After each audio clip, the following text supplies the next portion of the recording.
I showed you this crochet hair that I had installed for the first time. It was my first time doing crochet hair, and this week is just me doing a maintenance video of sorts, because I mentioned that my next video might be a maintenance video, and I'm literally demonstrating to you what I have been doing on a daily basis. I just pick out stray hairs that have gotten piecey or sticking out, and I chop them off, and they kind of bounce back into the fro. Yeah, so every day I have just some scissors, and I go around trying to shape my hair, and I fluff it out. I was told, you know, to separate it, but I haven't. Like, I honestly don't think I'm going to separate this hair. This is my hair after 1 week. I actually feel like taking this hair out, you guys, but I spent close to 500 kwacha doing it, so I'm just like, let me tap it out for at least 2 weeks and then decide then. But yeah, it has been a fail. So I haven't unraveled it further, and I don't spray my hair with water every morning and add leave-in like I was advised to do. I only did that once during this 1 week that I've had it, and I guess I can, you know, I can demonstrate what I did. But I've only done it once, and maybe I will do it once every 3 to 4 days, maybe even just once a week, because I don't see much of a difference once I do it. But I just have my spray bottle here with some water, and I just go around misting it. I'm not making it wet, I'm just misting it. Sorry to myself, I'm saying sorry to myself for being dumb. Thank goodness this wasn't water with peppermint, because there was a point when, you know, I'd put some peppermint oil in my spraying water. So it's slightly damp, but not wet. And then I was told to buy this leave-in, the quench leave-in, which I had before, but then I gave it away because I didn't really like it for my natural hair. But she was like, no, try this. I had this at some point last year. It was okay, but it wasn't great, so I gave it to my niece. But now, like, I have repurchased it just for the purposes of trying to maintain this hair. And I would try, you know, to love it again, because it's actually quite expensive. I bought it from Memorial. Like, I didn't have the time or energy to look for vendors on Facebook or, you know, go to town. So I just bought it from Memorial, and it was 175 kwacha, which to me was a lot. So yeah, I just go around with the leave-in and get some more. Yeah.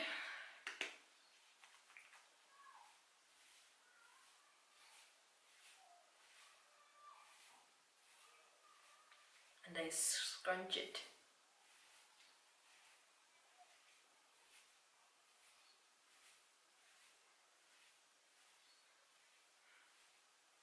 Maybe I should do this more often.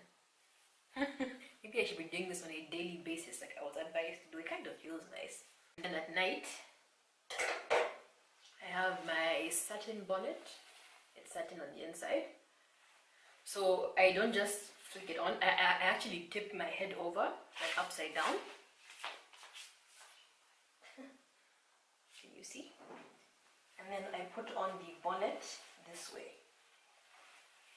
And I feel like it's important to wear it in this manner, because it will kind of, you know, stay in this position during the night, and once you take it off in the morning, it will drop, and then you can just put it out and fluff it, if that makes sense. So once I take this out tomorrow morning, or like I've been doing every morning, I just fluff it out, and yeah, it creates that afro shape as opposed to it being flattened down on the sides. Anyways, trust me, it makes sense. If you tip your head upside down and then have, you know, the curls bunched up on top, it helps preserve the curls, basically, is what I have been doing. Oh, and then this headscarf is kind of balancing off the light on my face, so I shall keep it on for the rest of this video. But I felt, you know, I could just do a quick chat on a topic I know I say the most random things on my channel. First of all, thank you for never coming at me, or at least so far, like you guys have just let me have, you know, my free speech in these black hair streets. But yes, I wanted to talk about something, you know, that just came to mind, and I was thinking about it, and it began with me watching a video. There's a YouTuber called Ebony with a V. Love her content. I've been watching her videos since she was doing her deep conditioning videos with sheer moisture products like years ago. Like if you are, you know, like an E for Ebony fan, like you remember those videos. But yes, she's still great. She still makes amazing content. But she did a video recently where she was complaining about how, you know, people want her to be mixed, or just assume that she's mixed because she has long natural hair. She was like, how come I was just black, you know, when I had short relaxed hair? How come I was just black? But then when I managed to grow my hair out and it was long and natural, all of a sudden I can't be black, I must be mixed with something, you know. So by the way, I agreed with what she had to say in the video. Like it can get quite annoying, you know, sometimes it just borders on ignorance, or it is ignorance, or people just refuse to accept the fact that you might be black and you have to be mixed with something for you to have long hair. Like I understood what she was saying and I agreed with her. But then I thought about the times where I have, maybe I haven't asked a person outright if they're mixed, but why do we question people's racial mixture or genetics when they have long hair? And I will tell you why I do it. So yeah, I felt, you know, we could have like a quick chit chat this week, you know, aside from my failed hairstyle and, you know, the maintenance video I promised you. Maybe we could have a discussion too. So that's what I want to talk about now. So when I was relaxed, right, like I had relaxed hair. Back then it was struggle things, my hair was thin and whatnot, but I had a whole bunch of friends, you know, maybe even colleagues who also had relaxed hair and it was long. For some of them, you know, like they actually had long, very thick hair, but then it was always bone straight, like I would hardly see their new growth. And then, you know, eventually people started going natural, some transitioned, some big chopped, and it got to a point where for some of my friends, you know, colleagues who had long hair when they're relaxed, those, you know, that had that like hair that just seemed to retain length all the time, they cut their hair or they went natural, and then I now saw their natural hair, and it wasn't kinky. Like it wasn't 4C hair, it wasn't kinky or kinky coily. It was literally kinky curly hair or just curly hair or curly coily, but it had a looser texture than the average. And I was just like, are you effing kidding me? Like this entire time I thought we were in the same struggle, but clearly we weren't, you know. So when people, you know, say, you know, like, okay, when people question a black woman with long hair, like, are you mixed or something, there is a reason to that. It's not always ignorance, you know. And I wanted to state some facts. Okay, I feel kind of silly with this thing on my head, but yes, I think, you know, like, we in the natural hair community, yes, we're out here, we're trying to stand for kinky natural hair. Like this movement has been going on for a while to help people embrace their hair, and it's very, very important. It's really, really nice. But then we can't deny the fact that, yes, in as much as girls or women with kinky natural hair can grow long, thick hair down to their waist, people with looser hair textures have an easier time doing it. Like, it's just a fact. And yeah, like, I'm not saying black women with kinky hair can't grow their hair. They can, but it takes a lot of work, and that's why people are just in awe when they see a black woman with long hair down to the waist. Is it possible? Yes, it is. But it takes a lot of time and a lot of effort. And the fact that people with long kinky natural hair need to take out maybe even an hour or two on their wash, they just sit down, roll their sleeves up, you know, have clips everywhere, and just take their time going section by section, detangling their hair. Like, you need so much, you know, effort and tools, and maybe even just your fingers. You need product to properly detangle your hair. Like, it's work, you know, as opposed to someone with a looser hair texture. They don't have to go through all of that to get to waist length, you know. For them, maybe it's a 30-minute detangling session, but it's not as intense as someone with proper 4C hair.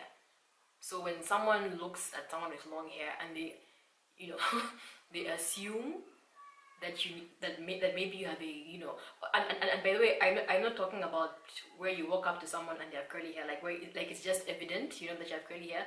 You also, when people have maybe like, okay, for example, if your hair is relaxed, or if your hair is flat iron, like if it's blown out, and people don't really know what your true texture is, and then if they ask you, are you mixed or do you have curly hair, is this really kinky, I feel like, okay, for some, that's where they're coming from. Because before, you know, you applaud this beautiful black queen who you've seen, who's managed to grow their hair out, sometimes you're like, wait a minute, do you actually have kinky hair?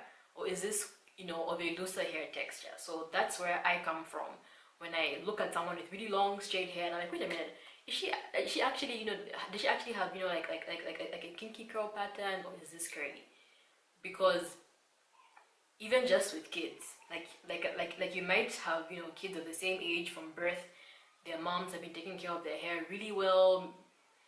Maybe it grows at the same rate as their friend, and for some reason, like, let me not even compare, you know, like black with black, even just like Caucasian kids or Asian kids. I can think back to, you know, like primary school where someone might have had, you know, like a bob that was cut for them during one school year, and the following year when we're taking our school pictures again, their hair is much longer. Like, you know, the average black kid, are they able to retain, you know, that kind of length in a full year's time? You know, like it's not always possible. So when people, you know, question as to whether, you know, like what your, like, is your hair truly kinky, is it truly kinky coily, or is it actually curly? People with looser curl patterns, you know, are at an advantage, if you get what I mean. So it's not always ignorance, you know. Sometimes, you know, people with looser hair textures do have it, you know, easier than we do, and it's just a fact. It really is. And they are able to grow their hair faster, they're able to retain length easier than people with kinkier hair textures. So when someone walks up to you, or they just assume that maybe you have, of course they might say you have, okay, for us here, like colored hair or mixed hair, or maybe a biracial, your hair is curly, that's why it's long, you know. Sometimes it's from that mentality of, you know, it's definitely easier for people with looser hair textures to grow their hair longer than for someone with kinky hair textures. So I don't know if that makes sense, but I just felt like talking about that, you know. Like, of course, you know, get upset if someone is saying, like, if you're trying to grow your hair out and someone is telling you can't do it. Like, first of all, even I've been told, because I was like, when I was relaxed, and even now when I'm natural, like my ultimate goal is to grow my hair to waist length hair, and people still tell me that it's impossible. Like, you're black, you can't do it. Of course, I know I can do it if I just, you know, work hard at it. Or maybe I never will. I have no idea. I'm not saying it's impossible. It is possible, but I'm just like, if I had a looser hair texture, like, let's just be honest, I might be able to get there in 5 years as opposed to 10. You know, like straight from teeny weeny afro, just growing it consistently. Maybe, like, realistically speaking, it might take me 7 years. Like that would be nice. And I'm not saying everybody who has curly hair has hair down to the waist, but those who take care of it, it's easier for them to get to that length than it is for people with kinkier, you know, hair textures. And I feel like I've said this so many times, but I will keep reiterating it so you get it. So I don't know. What do you guys think? What do you guys think with this, with regards to this topic? I feel like we shouldn't be naive or have, you know, or just pretend that, you know, this isn't a fact, you know, because it is. It is definitely easier for people with looser hair textures to grow their hair longer than it is for people with kinkier hair textures. So let's not pretend. Is it possible for us? Yes, it is. But then let's not overreact or get upset. And when I say we, I mean people with curly hair textures. They shouldn't get upset or be like, oh my gosh, you know, you are so dumb. Like, why would you think, you know, why are you saying it's easier for me to grow my hair? Like, you know, I also work hard. Like, sweetheart, yes, you work hard, we applaud you, but you are definitely you're definitely at an advantage, you know, compared to us. Our hair gets dry easier. Why does it sound like someone is opening my door? That sounded it very close. Okay, I live on flats, so I'm guessing it's my neighbors, but it sounded like it was my door. But anyways, what was I saying? Yes, so our hair gets really dry. We have to constantly moisturize it. We have to protect the ends. Even just hairstyles, you guys, like it is harder to maintain kinky hair textures. Like you can't do a wash and go and just sleep or tuck your hair into a bonnet like this and then expect it to be exactly the same as it was or even close to the first day. Like it would probably be flat. You guys, I'm so sorry, I live on flats. And if you're like an oldie, like I'm sure like you always hear kids in the background. Like I promise you they aren't mine. If they were, like, you know, it would be cute, but they aren't my kids, my neighbor's kids. Someone is screaming right now. Anyways, let me focus. Yeah, so our hair, for us people with kinky hair textures, our hair gets dry. It's hard for us to maintain hairstyles. It could be a braid out, a twist out, any style that we are manipulating, even just a wash and go. It's sad that, you know, like you spend so much time on a hairstyle and then you go to bed and the next morning you can't just wake up and effortlessly, you know, maintain that style. Like it takes a lot for you to do that, and a lot of manipulation. Whereas someone with a looser hair texture, like they honestly can stuff their hair, bond it like this, wake up the next morning and just fluff their hair. Like it's possible for them. And then even just our ends, they coil up and kink up, and you know, it causes breakage sometimes. You know, whereas for our friends. They like that shrinkage, you know, isn't as much, so they're able to retain length. I don't know if I'm making sense, but yes, let me not make this too long. I just thought I could start a conversation. If you want to talk about it, feel free to do so in the comments. And that is all for now. Let me stop rambling. I will see you next week. And yeah, thanks for watching. Bye.